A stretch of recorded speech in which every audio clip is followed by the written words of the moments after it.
Hello friends, welcome to crazy G K trick. तो दोस्तों, आज का वीडियो लेक्चर थोड़ा सा इंटरेस्टिंग होने वाला है, क्योंकि आज के वीडियो लेक्चर में जैसा कि आपने थंबनेल देख ही लिया होगा तो आपको आइडिया हो गया होगा कि आज का जो वीडियो लेक्चर है ये क्या होने वाला है। आज के वीडियो लेक्चर में हम डिस्कस करेंगे, यहाँ पर आपको कुछ नाम लिखे दिख रहे होंगे: great Britain, England, United kingdom. तो बच्चों, एक देश है उत्तर पश्चिमी यूरोप में, ठीक है, जिसने पूरे विश्व में और हमारे भारत में लगभग 200 वर्षों तक राज किया। ऐसा हम बोलते हैं ना कि ब्रिटिशर्स ने भारत में लगभग 200 वर्षों तक राज किया और पूरे विश्व की में बहुत सारी कॉलोनीज बनाई और उन पर राज किया। तो आखिर वो जो देश है उसका नाम क्या है? इंग्लैंड है, ग्रेट ब्रिटेन है, या फिर यूनाइटेड किंगडम है? क्योंकि बहुत से लोग कंफ्यूज होते हैं, इन नामों को एक ही समझ लेते हैं, है ना, या फिर इनमें क्या अंतर है उनको समझ नहीं पाते हैं। इसके अलावा आपने ये भी देखा होगा कि इनकी जो टीमें होती हैं, जैसे फुटबॉल ये खेलते हैं, क्रिकेट खेलते हैं, तो आपको बहुत अलग अलग टीमें देखने को मिलेंगी। जैसे इंग्लैंड की टीम अलग मिलती है, स्कॉटलैंड की टीम मिलती है, वेल्स की मिलती है। तो इनकी अलग अलग टीमें क्यों होती है? तो इस टॉपिक में भी काफ़ी ज़्यादा कन्फ्यूजन होता है लोगों के मन में। तो ये सारे डाउट को आज हम क्लियर करेंगे आज के वीडियो लेक्चर में। तो वीडियो में आप अंत तक जरूर बने रहें, क्योंकि आज का जो वीडियो लेक्चर है काफ़ी ज़्यादा बेनिफिशियल होने वाला है। बहुत सारे डाउट आपके आज क्लियर होने वाले हैं, ठीक है। चलिए, तो देखिए, उत्तर पश्चिमी यूरोप में बच्चों एक देश है, यहां पर आपको दिख रहा होगा, एक द्वीपीय देश है जिसको द यूनाइटेड किंगडम के नाम से जाना जाता है। अब बहुत से लोगों के मन में कंफ्यूजन होता है कि इसको इंग्लैंड बोल देते हैं, ग्रेट ब्रिटेन बोल देते हैं, ब्रिटेन बोल देते हैं। तो ये इनको अक्सर एक ही देश समझ लेते हैं कि इनके नाम अलग अलग हैं, देश एक ही हैं, ठीक है। तो यही कंफ्यूजन आज के वीडियो में हम दूर करेंगे। तो चलिए एक एक करके हम समझते हैं। तो सबसे पहले देखिए, यहाँ पर आपको मैंने एक मैप दिखाया हुआ है और ऊपर लिखा है ग्रेट ब्रिटेन, है ना। इसमें जो चीज़ मैंने हाईलाइट की है, ये आपको एक आइलैंड दिख रहा होगा। ये एक आइलैंड है ना, एक द्वीप है जिसका नाम है ग्रेट ब्रिटेन। तो सबसे पहले समझ लीजिए कि जो ग्रेट ब्रिटेन है ये एक ज्योग्राफिकल टर्म है ना, भौगोलिक टर्म है ये, जो कि इस द्वीप के लिए यूज किया जाता है। ये विश्व का 9वां बड़ा द्वीप है ना, जिसे हम बोलते हैं ग्रेट ब्रिटेन। तो आपको एक बात आज से याद रखनी है कि ग्रेट ब्रिटेन एक ज्योग्राफिकल टर्म है, जो कि विश्व का 9वां बड़ा द्वीप है, जिसमें इंग्लैंड, वेल्स और स्कॉटलैंड आते हैं, है ना। ये तीन आते हैं। अभी ये क्या है, देश हैं या फिर नहीं है, ये हम आगे डिस्कस करेंगे डिटेल में, ठीक है। तो ये एक ज्योग्राफिकल टर्म है, आपको याद रखना है। अगला मैप है, यहाँ पर देखिए, यहाँ पर लिखा है आयरलैंड। तो इस ग्रेट ब्रिटेन के पश्चिम में, वेस्टर्न में आपको एक आइलैंड दिख रहा होगा, ये, इसको हम बोलते हैं आयरलैंड। तो ये भी एक द्वीप है, ग्रेट ब्रिटेन के पश्चिम में द्वीप है। इसमें भी दो आते हैं, रिपब्लिक ऑफ आयरलैंड और नदर्न आयरलैंड। तो इसको भी हम डिस्कस करेंगे, ये क्या चीज़ है, लेकिन इनको हम बाद में देखेंगे। अभी आपको बस ये याद रखना है कि ये आयरलैंड एक द्वीप है। आगे यहाँ पर लिखा है ब्रिटिश आइल्स या फिर ब्रिटिश द्वीप समूह। तो ग्रेट ब्रिटेन और जो ये आयरलैंड है, इन दो द्वीपों को मिलाकर के इसको हम बोलते हैं ब्रिटिश द्वीप समूह या फिर ब्रिटिश आइल्स, ठीक है। आगे एक और डायग्राम यहां पर मैंने डाला है, यहां पर लिखा हुआ है the United kingdom of great Britain and northern Ireland, ठीक है। तो फाइनली आज जो टॉपिक हमारा होने वाला है कि आखिर देश का नाम क्या है, ठीक है। यदि आप विश्व में सर्च करेंगे इनमें से किसी देश का नाम, तो उसका नाम क्या है? तो द यूनाइटेड किंगडम या फिर यूके जो आप शब्द यूज करते हैं, ये एक सॉवरेन कंट्री है या फिर संप्रभु देश है, ठीक है, जो कि इंग्लैंड, वेल्स, स्कॉटलैंड और नदर्न आयरलैंड से मिलकर के बना है। किन किन से? चार यहां पर क्षेत्र मैंने आपको बताए हैं: इंग्लैंड, वेल्स, स्कॉटलैंड और नदर आयरलैंड, ठीक है। तो इन चारों से मिलकर के द यूनाइटेड किंगडम बनता है, और इसका पूरा नाम यदि आप देखेंगे तो the United kingdom of great Britain and northern Ireland इसको हम बोलते हैं, ठीक है। तो यूके एक संप्रभु कंट्री है, ठीक है। तो आपके मन में डाउट आएगा कि सर इंग्लैंड, वेल्स, स्कॉटलैंड ये क्या है? इनको भी हम देखते हैं, जैसे आप क्रिकेट में देखते होंगे, इंग्लैंड की टीम खेलती है, स्कॉटलैंड की टीम खेलती है ना। इसके अलावा फुटबॉल में भी आप देखते हैं, वेल्स खेलता है, इंग्लैंड खेलता है। तो इनमें क्या अंतर है? तो आप वीडियो में बने रहिए, वीडियो के अंत तक आपको सारे डाउट क्लियर हो जाएंगे, ठीक है। तो कंट्री का नाम क्या है? द यूनाइटेड किंगडम या फिर यूके आप इसको बोल सकते हैं। चलिए, अब स्कॉटलैंड, इंग्लैंड, वेल्स, इनमें क्या अंतर है, इनको भी हम थोड़ा समझ लेते हैं। देखिए, सबसे पहले तो बच्चों, जो ये स्कॉटलैंड, नदर्न आयरलैंड, इंग्लैंड और वेल्स हैं, ठीक है, इनको हम बोलेंगे कंस्टिट्यूएंट कंट्री, संगठक राज्य या फिर संगठक देश भी आप हिंदी में इसको बोल सकते हैं। इसको यदि मैं आपको साधारण भाषा में समझाऊं तो ऐसे समझाऊंगा कि देश के अंदर देश, मतलब ये ऐसे राज्य क्षेत्र हैं या फिर ऐसे देश हैं जो कभी ना कभी इंडिपेंडेंट रहे हैं और बाद में इसमें और देश जुड़ते चले गए, है ना, और फिर बना द यूनाइटेड किंगडम। मतलब जैसे सबसे पहले इंग्लैंड था, है ना, इंग्लैंड में जब वेल्स को एनेक्स किया, जब इसमें वेल्स जोड़ा गया तो इसको बोला गया किंगडम ऑफ इंग्लैंड। ठीक है, जब इसमें स्कॉटलैंड ऐड हुआ तो इसको बोला गया किंगडम ऑफ ग्रेट ब्रिटेन बोला गया। जब इसमें ये नदर्न आयरलैंड जुड़ा तो फिर the United kingdom of great Britain and northern Ireland इसको बोला गया। तो जैसे जैसे इसमें देश जुड़ते गए तो इसके नाम भी चेंज होते रहे। ठीक है, तो कॉन्स्टिट्यूएंट कंट्री का मतलब क्या है कि देश के अंदर देश, आप ऐसा समझ सकते हैं, या फिर ऐसे भी बोल सकते हैं ये अपने आप में एक ऑटोनॉमी है। ठीक है, इनका अपना एक स्वायत्त शासन होता है, इनके पास सारी पावर्स होती हैं जैसे किसी देश के पास होती हैं। बस ये है कि मेन जो मुद्दे हैं जैसे संचार हो गया, है ना, इसके अलावा डिफेंस हो गया, कुछ बड़े बड़े मुद्दे इन्होंने सेंटर में रख दिए हैं जिसको हम यूके बोलते हैं। बाकी ये अपने आप में ऑटोनॉमी है। ठीक है, तो ऐसा आप इसको समझ सकते हैं। तो यहाँ पर मैंने ये डेफिनेशन लिखी है, any country that is subdivision of a largest sovereign state. ठीक है, तो किसी सॉवरेन स्टेट के ये क्या है, सब डिवीजन है, ऐसा आप समझ सकते हैं। इसके अलावा जैसे यहाँ के किंग को आप बोलेंगे तो किंग ऑफ यूके बोलते हैं, ठीक है, जो कि चार्ल्स थर्ड हैं। इसके अलावा प्राइम मिनिस्टर ऑफ यूके कौन है, तो ऋषि सुनक यहाँ के प्राइम मिनिस्टर या फिर प्रधानमंत्री हैं। ठीक है, तो ये यूके के प्राइम मिनिस्टर हैं, ऐसा बोलेंगे, स्कॉटलैंड वेल्स के नहीं बोलेंगे। ठीक है, क्योंकि सॉवरेन कंट्री का नाम क्या है, यूके। ठीक है, तो आई थिंक आपको क्लियर हुआ होगा कि इंग्लैंड, वेल्स, स्कॉटलैंड और नदर्न आयरलैंड में क्या अंतर है। ठीक है, अब इनकी थोड़ा हम हिस्ट्री भी देखते हैं कि कब कब कौन से राष्ट्र या फिर ये राज्य क्षेत्र इनमें ऐड हुए, है ना। जैसे पहले इंग्लैंड था, इंग्लैंड में वेल्स ऐड हुआ, फिर स्कॉटलैंड आया, फिर आयरलैंड इसमें जुड़ा। तो ये इसकी पूरी थोड़ा सा हम ब्रीफ हिस्ट्री भी देख लेते हैं। चलिए, उससे पहले थोड़ा सा मैं आपको और बता दूं कि जैसे देखिए जो चार देश आप देखते हैं, देश के अंदर देश बोल लीजिए, स्कॉटलैंड, नदर्न आयरलैंड, वेल्स और इंग्लैंड। ठीक है, तो इनके अपने बच्चों फ्लैग होते हैं, है ना, इनकी अपनी विधायिका होती है। ठीक है, इनकी अपनी कैपिटल है। ठीक है, तो ये अपने आप में एक, आप ऐसा बोल सकते हैं कि देश के अंदर देश हैं। पास्ट में कभी ना कभी ये देश रहे थे, एक इंडिपेंडेंट कंट्री रही थी, लेकिन वर्तमान में इन चारों को मिला करके यूनाइटेड किंगडम बना है। ठीक है, तो ऐसे भी आप इनको बोल सकते हैं। तो इनकी अपनी कैपिटल है, अपनी विधायिका है, अपनी राजधानी है। ठीक है, इनकी अपनी एक संस्कृति है। चलिए, अब थोड़ा सा इनकी हम हिस्ट्री को भी डिस्कस कर लेते हैं। तो सबसे पहले समझ लेते हैं कि द किंगडम ऑफ इंग्लैंड क्या है।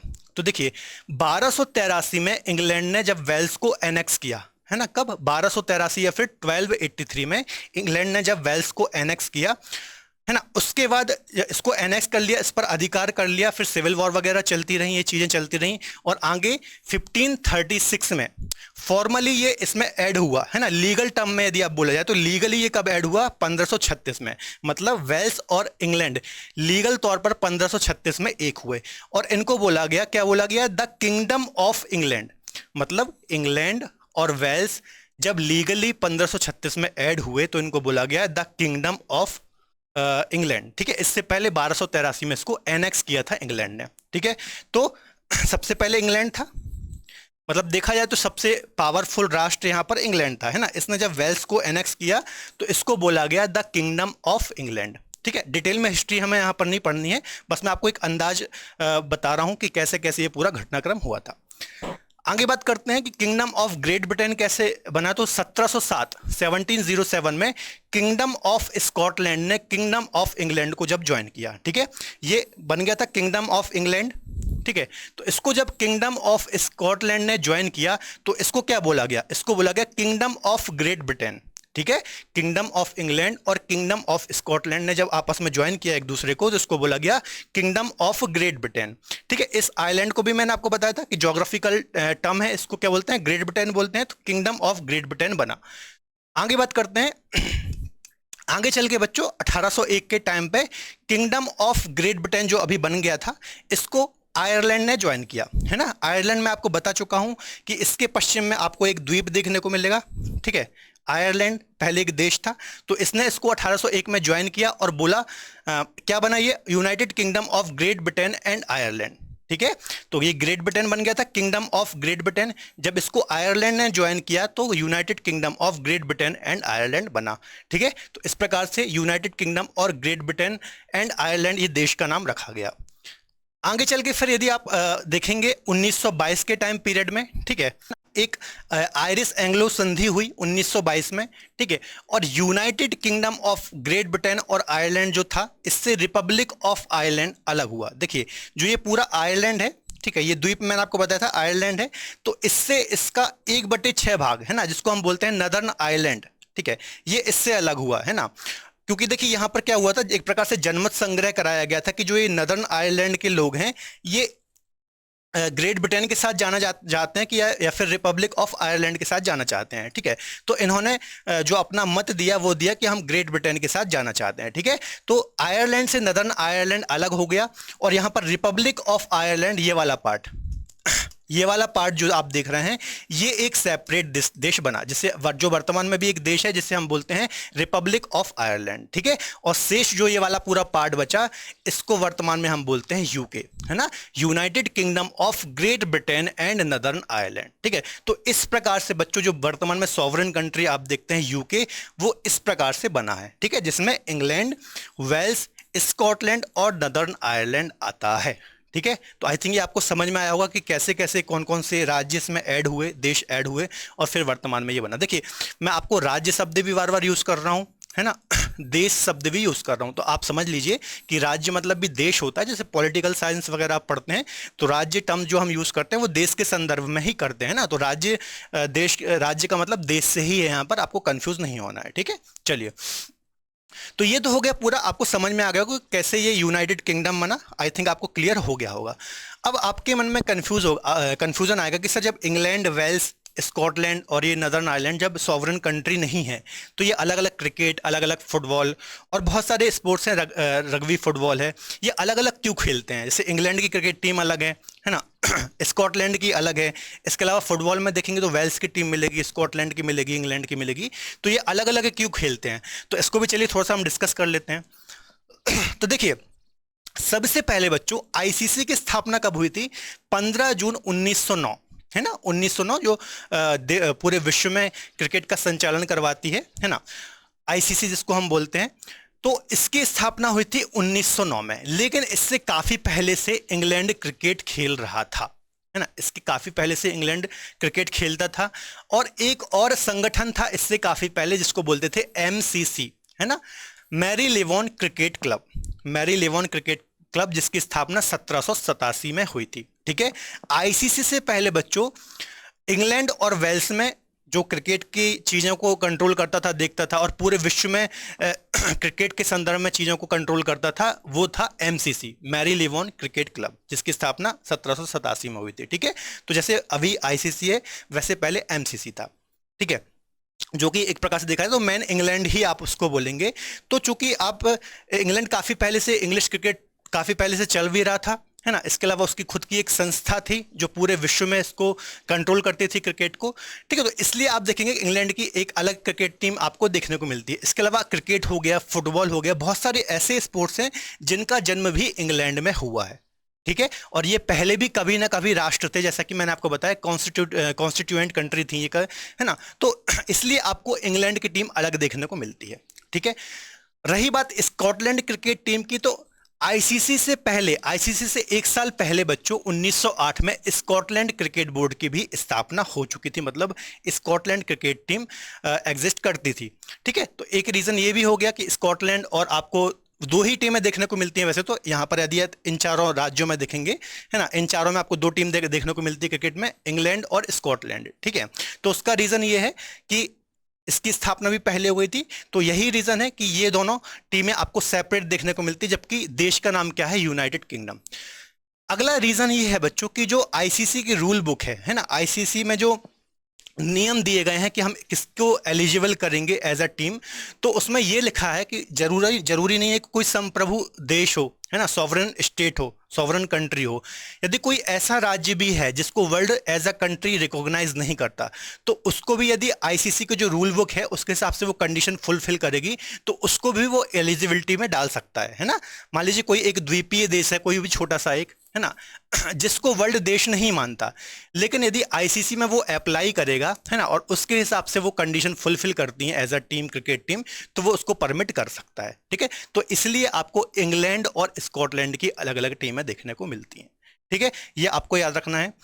चलिए आगे देखते हैं। तो आप यदि फुटबॉल टीमों को भी देखेंगे ना बच्चों, तो वेल्स की, स्कॉटलैंड की अलग देखने को मिलेगी टीम, है ना, वेल्स की अलग मिलेगी, इंग्लैंड की अलग मिलेगी। तो बात वही है, जैसे आईसीसी की रूल बुक है अलग अलग, उनमें आप देखेंगे तो रूल्स होते हैं, उसी प्रकार से फीफा के भी अपने रूल्स होंगे। ठीक है, और वर्तमान में इन पास्ट में कभी न कभी ये सेपरेट स्टेट रहे ही हैं, सेपरेट कंट्री रही ही हैं, तो इस कारण से आपको अलग अलग टीमें यहाँ पर देखने को मिलती हैं। ठीक है, इसके अलावा यदि आप ओलंपिक की बात करते हैं, है ना, तो ओलंपिक में आपको ना इंग्लैंड देखने को मिलेगा, ना स्कॉटलैंड देखने को मिलेगा, ना वेल्स देखने को मिलेगा। यहां पर कुछ और ही कहानी है, यहां पर आपको ग्रेट ब्रिटेन देखने को मिलता है।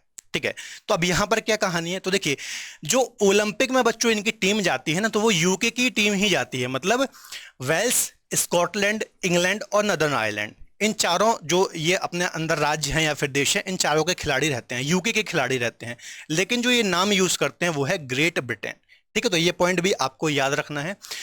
इसके अलावा एक और मैं आपको यहाँ पर पॉइंट बताना भूल गया कि जो आयरलैंड, यहाँ पर आयरलैंड की क्रिकेट टीम खेलती है ना, जो आयरलैंड की क्रिकेट टीम खेलती है, तो अभी मैंने आपको बताया कि नदर्न आयरलैंड तो इसका पार्ट है ना, इसका पार्ट है, लेकिन आयरलैंड की जो क्रिकेट टीम खेलती है तो उसमें नदर्न आयरलैंड के भी खिलाड़ी खेलते हैं। उसका रीज़न एक ये हो सकता है बच्चों कि आयरिश कम्युनिटी को रिप्रेजेंट करने के लिए ये पूरी आयरिश कम्युनिटी साथ में खेलती है। ठीक है, तो ये काफ़ी ज़्यादा कंफ्यूज होगा, लेकिन इसमें कुछ उतना कंफ्यूज होने वाली बात नहीं है।